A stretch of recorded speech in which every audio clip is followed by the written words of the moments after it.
O paciente chega ao consultório para uma consulta de retorno. Ele não mudou de peso, mas vocês percebem que a estrutura do corpo está diferente. É nesse momento que devemos aplicar a avaliação de composição corporal. Mas e na prática? Você sabe qual é a melhor ferramenta, o melhor método para fazer essa avaliação?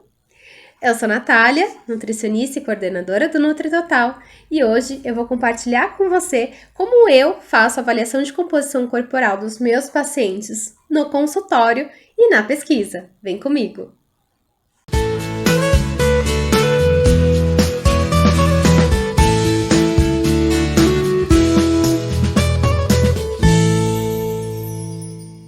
Para começar, vamos relembrar alguns conceitos sobre composição corporal. Quando você ou um paciente sobe na balança, aquele número que aparece lá representa a massa corporal, ou seja, a junção de todos os tecidos e órgãos sem que seja possível diferenciar uma coisa de outra. A partir do momento que você começa a se questionar, por exemplo, sobre o que é gordura, músculo ou água, você já está falando de composição corporal. E se utiliza algo para estimar o que é uma coisa e outra, mesmo que uma simples equação, sim, você está usando uma ferramenta de avaliação de composição corporal. Dependendo do modelo de avaliação que nós usamos, o corpo será dividido em 2, 3 ou 4 compartimentos. E dependendo do modelo escolhido, é possível avaliar massa gorda e massa livre de gordura, tecido ósseo ou partes menores, como proteína e água. Além disso, cada instrumento faz a avaliação de composição corporal de um jeito, sendo necessário conhecer a indicação de cada equipamento, bem como as necessidades do público que se vai avaliar para fazer a escolha mais adequada.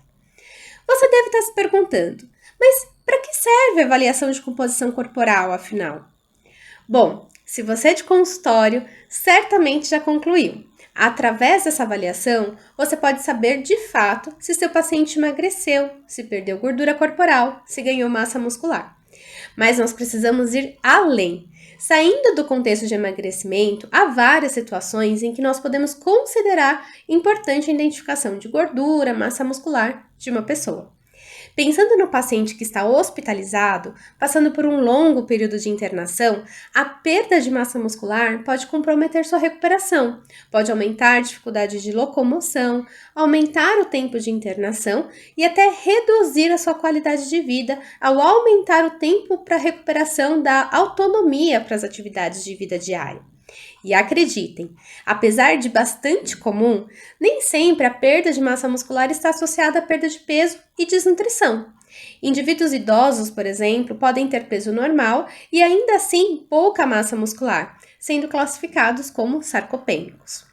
Ou o que é ainda mais difícil de identificar, pessoas obesas com IMC acima de 30 podem ter porcentagem de gordura muito elevada e ainda assim baixa massa muscular, com comprometimento da saúde e qualidade de vida.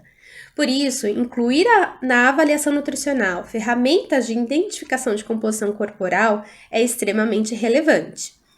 Bom, além de coordenadora aqui do NutriTotal, eu também faço parte do Centro de Estudos de Gasto Energético e Composição Corporal da Faculdade de Medicina da USP.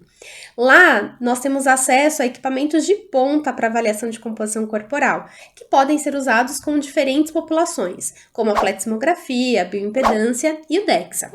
A partir dessa lógica, nós já podemos concluir que, pela complexidade e custo, alguns instrumentos são mais viáveis apenas para pesquisa, visto que um número muito pequeno de profissionais teria acesso. É o caso da pletismografia e do DEXA. Embora a bioimpedância esteja muito mais acessível aos profissionais, ainda assim há ressalvas importantes. É necessário um preparo rigoroso e específico para tornar os resultados ainda mais fiéis. Para comparação, da evolução do paciente, ele precisa realizar o exame sempre com o mesmo equipamento e, preferencialmente, nas mesmas condições. E em algumas condições, como naquelas em que há uma alteração dos líquidos corporais, a bioimpedância acaba sendo contraindicada. Por isso, o meu objetivo aqui hoje é falar sobre um método de avaliação de composição corporal que é mais democrático e que está acessível a todo mundo, né? Que são as dobras cutâneas. Sim, apesar de conhecer inúmeras técnicas e ter contato com vários equipamentos, no consultório eu ainda utilizo as dobras cutâneas. E eu vou explicar por quê. Assim como a maioria de vocês, eu não tinha como investir num equipamento de bioimpedância logo que eu comecei. E também, né, por atender muito na modalidade de personal diet, carregar uma bioimpedância na minha realidade era inviável, né? Então, por isso, eu optava por utilizar as dobras cutâneas. E é importante lembrar que tanto a bioimpedância como as dobras cutâneas são métodos chamados de duplamente indiretos para avaliação de composição corporal, né? Ou seja, são baseados em estimativas e por isso, desde que seja seguido um protocolo bem estabelecido, ambos podem ser replicados e fornecem bons resultados para o acompanhamento a longo prazo do paciente. E se você está começando e se sente inseguro sobre o uso das dobras cutâneas, eu vou deixar aqui 5 dicas para você perder o medo e começar a usar essa técnica.